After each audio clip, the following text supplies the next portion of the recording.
Welcome to Broken Hearts of Reddit. Get ready to hear a story of betrayal that will chill you to the bone. This is the story of how my dentist spent years deliberately ruining my teeth just so I'd keep paying him more and more. And then, he used that very money to go on luxury vacations with my wife. But even that wasn't the worst part, because somehow, our children were caught up in this twisted story too. My morning always began the same way. Sunlight would flood our bedroom, and the first thing I would see were the sleeping faces of Emily and our twins, Lily and Sam. This sight filled me with a deep sense of calm and certainty. We lived in a cozy house on a quiet suburban street, where every corner was filled with our shared history. My wife, Emily, was my world. Her laughter, her caring hands, her unwavering belief in me, all of it, was the foundation of my existence. She was the architect of our happiness, and I was just the devoted builder. I worked as a software engineer. My job provided a stable income and a sense of satisfaction, but my true happiness was found at home. Emily was a florist, and our house always smelled of fresh flowers, like a little conservatory. Her hands, expertly weaving stems and leaves, created something beautiful, and I would watch her in admiration. We were a perfect pair, each complementing the other to form a harmonious whole. Our children, Lily and Sam, were our joy, the embodiment of our love. They were 7 years old, and every day they brought new discoveries, new questions, and new bursts of unbridled energy into our lives. We built forts out of blankets, read bedtime stories, and rode bikes in the park, laughing until our sides hurt. Our life was like a perfectly tuned machine, where every gear worked in sync without a single hitch. I remember one evening, we were sitting on the terrace, watching the sun set behind the horizon, painting the sky in incredible shades of orange and purple. Lily and Sam were playing tag on the lawn, their ringing laughter echoing in the evening air. Emily rested her head on my shoulder, and I wrapped my arm around her. "Happiness," she whispered, and I felt her warm breath on my neck. In that moment, I was absolutely certain that our idyll would last forever. I was grateful for every day I spent with her, for every moment with our children. Lately, however, something had started to bother me. It was a subtle feeling, like a thin, almost invisible thread on a flawless canvas. It all started with my teeth. I had always been meticulous about my dental hygiene and never had any serious problems. But for almost a year now, I had been constantly visiting the dentist. My doctor, Dr. Adams, was a pleasant middle-aged man with a reassuring smile and confident movements. He had been recommended to me by Emily, and I completely trusted her choice. I believed him to be a professional in his field. But the number of visits to him began to alarm me. First, it was a cavity, then a filling that fell out a few weeks later, then tooth sensitivity that wouldn't go away for months. Each time, Dr. Adams found a new problem, new reasons for another procedure. "John, your teeth require special attention," he would say with a serious look, and I would nod, believing every word. I attributed it to stress or age, as these things happen. But for some reason, it felt like the problems were snowballing, even though I hadn't changed my lifestyle or become less diligent with my hygiene. Emily always insisted on my dental appointments. "You have to take care of your health, John," she would say with a look of genuine concern in her eyes. She would even book the appointments for me, reminding me days in advance. Her involvement seemed like a display of immense care, another proof of her love. But sometimes, when I returned from Dr. Adams's office, Emily would ask me overly detailed questions about the procedures, about exactly what was done, as if she were an expert in dentistry herself. It was strange, because she had never been interested in such details before. I dismissed it as her curiosity, and her desire to make sure everything was fine. There was another oddity. Our family car, which I usually used for my commute to work, started staying home more often. Emily said she needed the car to go to the wholesale flower market or for other business related to her work. I saw nothing suspicious about it. Her job required mobility, but sometimes I would notice that the car returned with an unusual smell, not floral, but some other, foreign scent, as if someone had been smoking expensive cigars, even though neither Emily nor I smoked. It was a fleeting sensation that I quickly dismissed as a figment of my imagination. Small details accumulated, like grains of sand in a clock, slowly but surely ticking away the time until something inevitable. I tried not to pay attention, to brush these thoughts aside. My life was perfect, and I didn't want to ruin that illusion with suspicions. But inside me, somewhere deep down, a small, barely noticeable knot of anxiety was forming. It was a premonition I couldn't explain, but also couldn't fully ignore. The world I had considered so strong and reliable was beginning to show cracks, barely visible to the naked eye, but still palpable. The suspicions I had so desperately tried to push away began to take shape. They were no longer vague feelings, but clear, disturbing facts that fit together into an ugly mosaic. My life, which had so recently resembled a serene lake, was now rippling from the stones that had been thrown into it. My visits to Dr. Adams became more frequent. He found new problems with my teeth, one after another, as if he were deliberately searching for them. First, a cavity, then a filling that fell out, followed by sensitivity that wouldn't go away, and now the need for complex root canal treatment. Each time, I left his office with a feeling of being robbed. Not just financially, though the bills were huge, but physically. My teeth, which had always been in perfect condition, were being turned into ruins. One day, after another appointment, I found a small but heavy book in her handbag. I didn't want to invade her privacy, but curiosity got the better of me. It was a dentistry textbook. I flipped through a few pages and was filled with a strange feeling. It described the very procedures Dr. Adams had been performing on me, with detailed illustrations. Could Emily have decided to study dentistry because of my problems? Or was she preparing for something? I dismissed the thought as absurd. It was probably just a coincidence. Maybe she bought it as a gift for someone? I tried to convince myself of this, but the worm of doubt had already burrowed a deep hole within me. Another strange thing was her frequent absences. We used to spend evenings together, putting the kids to bed, watching movies, talking about our day. Now, she often started saying she was staying late at work. "A big wedding order, John. I need to get the flowers ready," she'd say, kissing me on the cheek before she left. She would always return late, with a tired but satisfied look on her face. One day, when she came back, I caught a faint but familiar scent on her clothes. That same foreign smell I had once noticed in the car. The smell of expensive cigars and men's cologne. This smell was like an imprint left by someone else on her skin, on her clothes. I sniffed, but she had already taken off her coat and hung it in the closet. "Are you tired?" I asked. "Very," she replied, and her eyes seemed to flicker with guilt for a moment. But then she smiled, and I again convinced myself that I was imagining things. But the worst was yet to come. Long ago, when we first got married, we set up a special joint account for all our savings.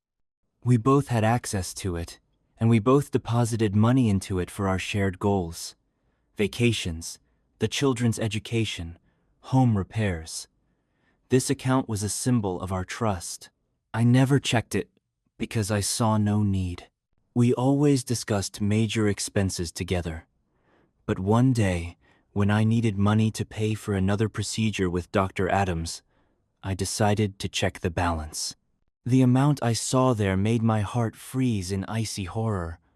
Over the past few months, large sums had been withdrawn from the account, and these expenses had not been agreed upon with me. I looked at the statement, and there were payments for plane tickets, hotel reservations in exotic countries, and expensive dinners at restaurants we had never visited. I recognized the names of the hotels where she had supposedly been working late. All these expenses coincided with the days when Emily said she had a huge order. But the most shocking thing was something else. I saw that these expenses were for two people. The tickets, the reservations, everything was for two. The name of the second person was encrypted, but I could see the initials A.J. and E.P. Emily was Emily Palmer. A.J. Adams Jones. At that moment, my heart, which had been beating steadily like a perfect metronome, skipped several beats. The world I knew began to fall apart rapidly. The lies, the betrayal, the double life, it was all right there in front of me, on the computer screen. I remembered the smell of cigars, the dentistry textbook, her strange concern for my teeth. It all now took on a monstrous, nightmarish meaning. This wasn't just betrayal. It was a sophisticated, cynical crime. She and my dentist, whom I considered a family friend, were not only robbing me, but deliberately ruining my health. They were using me, my money, my love, to live their double life. My teeth, my pain, my trust, it was all just a tool in their hands. That evening, when Emily returned home, she walked into the room with a smile on her face. "Hello, darling," she said. But I no longer saw the woman I loved. I saw a stranger, a traitor. My soul was screaming in agony, but I remained silent. I looked at her and thought about how she and the man I trusted with my health were living a happy life with the money they had conned out of me. After I saw the statement, life was never the same. I walked around the house like a ghost, observing my family from a distance. Emily, Lily, Sam, they were right there, but I felt infinitely far away from them. My world, which I had built for years, turned into a glass castle that shattered into dust with a single blow. I couldn't sleep or eat. The lies I had failed to notice for so long were now everywhere. They permeated every corner of our home, every small detail of our lives. I began to remember everything, every detail, every strange coincidence. I remembered how Emily once came home with a new dress she supposedly bought on sale, even though I knew she never wore such clothes. Now, I understood that it was a gift from him, from Dr. Adams. I remembered how she talked about new clients, who supposedly helped her expand her business, and how her finances unexpectedly improved. Back then, I was happy for her, believing it was her accomplishment.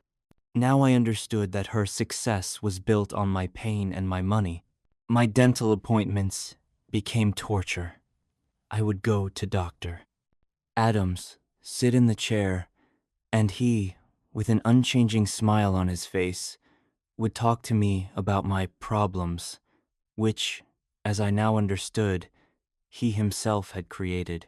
His hands, which I had considered a professional's, now seemed like an executioner's. I imagined how, after he finished tormenting me, he would go to my wife, and they would laugh at my naivety, count my money, and plan their next trip. This thought was unbearable. One day, while I was waiting in the reception area, I saw a photograph on his desk. It showed Dr. Adams and Emily. They were standing in front of some tropical resort, embracing, their faces glowing with happiness. It was the same trip she had supposedly taken with a friend. I couldn't believe my eyes. My heart was pounding as if trying to tear its way out of my chest. I picked up the photo, and then his assistant came in. She quickly took it away, muttering something about personal things. But it was already too late. I understood everything. But the worst part was that I couldn't say anything. I was afraid. Afraid of destroying our family, of scaring the children, of losing the little that was left. I continued to play the role of a loving husband and a caring father, even though everything inside me was screaming with pain and humiliation. I looked at Lily and Sam, at their serene faces, and thought, they are not mine. This thought was like a blade plunging into my heart. I didn't know where it came from, but it wouldn't let me go. I felt as if I saw the features of another person in them, not my own. I looked for myself in their eyes, but saw only a stranger's reflection. One evening, while Emily was putting the children to bed, I took her phone. I knew it was wrong, but I had to be sure. I found their correspondence. It was full of tenderness, promises, and plans for the future. They called each other my love, discussed me, my dental problems, and laughed at me. I saw photos and videos of them together, happy and in love. I saw her writing to him that she couldn't wait until we finally divorced so they could be together. I saw them discussing how they would raise their children. At that moment, I realized that my worst suspicion was true. Lily and Sam were not my children. My world had finally collapsed. Everything I believed in, everything I loved, turned out to be a lie. My home, my wife, my children, it was all a deception. I stood in the middle of our house, and it seemed foreign to me. The walls that had once been a reliable shelter now felt like a prison. I felt like a character in some horror movie, where the protagonist realizes that his entire life is a sham. I closed my eyes, trying to escape this nightmare, but it was reality. The pain was unbearable. I felt like a wounded animal, trapped in a corner. I didn't know what to do. How could I live with this knowledge? How could I look into the eyes of the children I loved more than life itself, knowing they weren't mine?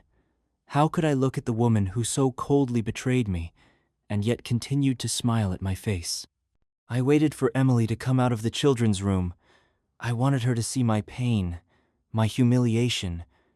I wanted her to feel at least a drop of what I felt, but I knew she wouldn't. She was too good of an actress. She was too good of a liar. I couldn't pretend anymore.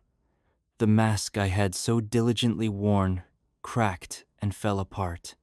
My silence became louder than any scream, and my gaze, full of pain and betrayal, was unbearable for Emily. She felt it. Her smile, so recently carefree, faded. She asked what was wrong, offered to get me a cup of tea, tried to hug me, but I pulled away. Her touch felt poisonous, her words an empty lie.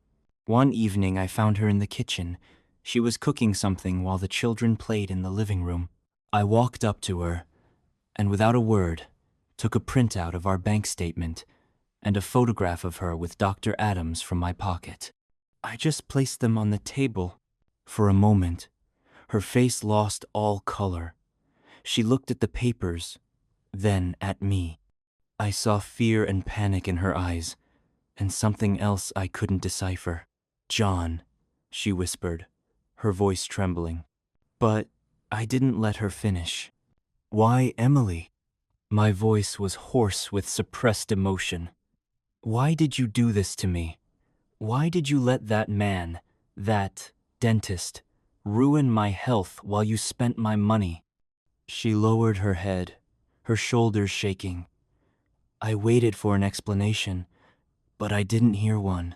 Instead, she started to sob, burying her face in her hands. Her sobs were so loud, so desperate, that the children, hearing them, ran into the kitchen. Lily and Sam looked at us with frightened eyes, not understanding what was happening. "Mom, what's wrong?" Lily asked, and her voice pierced me to the core. Emily raised her head, her eyes red from crying. She looked at the children, then at me, and in her gaze, I saw not remorse, but something else: contempt. Contempt for my weakness, for my humiliation. "John," she said now more calmly, "I'll explain everything, but not now, not in front of the children." I couldn't take it anymore. I left the house, got in the car, and drove. I drove aimlessly, just forward, until I found myself at the ocean shore. I sat in the car, looking at the endless blue expanse, and felt a void consuming me. I had lost everything: my home, my family, the children I thought were mine, my love. I called my friend, Mark, whom I'd known since college. I told him everything, every word, every detail, and he was in shock. "John, you have to do something," he said. "You can't just leave it like this." "What can I do, Mark?" I asked, my voice filled with despair. "They've destroyed my life. They used me as an ATM and a lab rat. And the children? I loved them, Mark. I loved them more than anything." "I know," he replied, his voice full of sympathy. "But you need to find out how long this has been going on, and what else they're hiding. Maybe there's something more, something that will explain everything." Mark's words made me think. I returned home after dark. Emily was waiting for me. Her eyes were puffy from crying, but the desperation was gone. She was resolute. "John, we need to talk," she said. I sat down opposite her, and she began her story. She said that she had met Dr. Adams even before we met, that they loved each other, but their families were against it, that she married me to escape the pressure, that they had never stopped seeing each other, and that their love had only grown stronger over time. She talked about the children. She didn't lie. She confirmed that they were not mine. But the most terrifying thing was how she told it, with a cold detachment, as if it were a story about someone else, not about us. She talked about how she and Adams needed money to start a new life, and how he came up with this plan with my teeth. She spoke about it so casually, so matter-of-factly, that I felt a wave of nausea rise in my throat. She spoke, and I thought that all this time I had been living with a stranger, with a person who didn't love me, but was merely using me. And at that moment, I realized that the pain of the betrayal was nothing compared to the pain of knowing that my entire life, every memory, every word, every touch, was a lie. The night that followed her confession was the longest of my life. I didn't sleep. I sat in the living room, staring into the darkness, and tried to understand how I could have been so blind. I loved this woman, this house, these children, and it all turned out to be a set for someone else's cynical play. At the first light of dawn, I got up. My decision was firm and final. I packed my belongings, putting them into 2 large bags. There were no shouts, no tears. I didn't want to be humiliated anymore. When Emily came into the kitchen, I was already ready to go. "John, where are you going?" Her voice was full of feigned concern. "You can stay. We'll work it all out." "I can't," I replied, my voice as cold as ice. "We can't work anything out, Emily. You destroyed everything." She tried to approach me, but I stepped back. "The children," she said.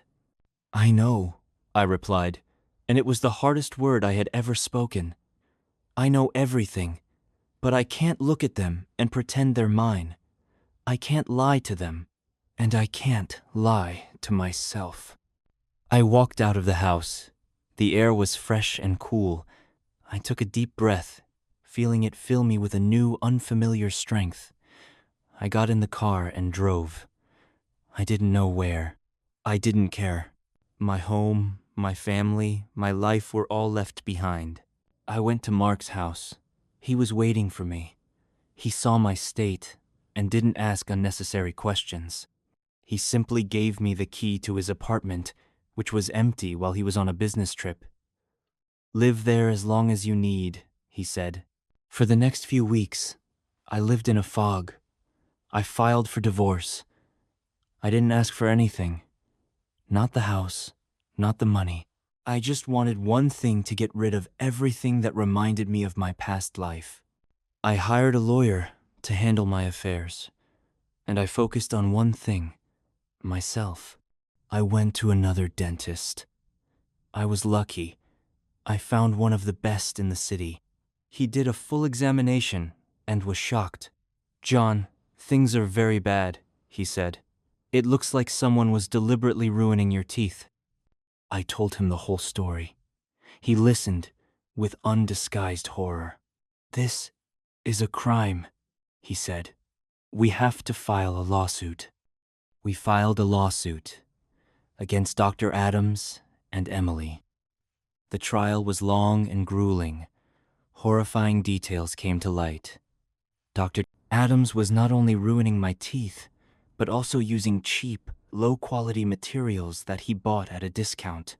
The difference between what he charged me and what he spent went into their joint accounts. They had accumulated a small fortune. When it was time to submit a DNA sample, I was ready. I knew the result. My lawyer told me that Emily didn't contest the results. The children were, indeed, Dr. Adams. The court issued its verdict. Dr. Adams had his license revoked and was sentenced to prison. Emily received a suspended sentence and a large fine. I received compensation for the emotional and physical damages, but it meant nothing to me. No amount of money could give me back the lost years, my love, my children. I started a new life. I moved to a different city, changed my job, and started exercising. I became a different person. I was no longer the naive idealist who believed in unconditional love. I became cynical, closed off, with a deep psychological crack. I learned to live with the pain, but I never forgot it. It became a part of me. Sometimes I think about Lily and Sam. They were my children for 7 years. I loved them, read them stories, and taught them how to ride a bike.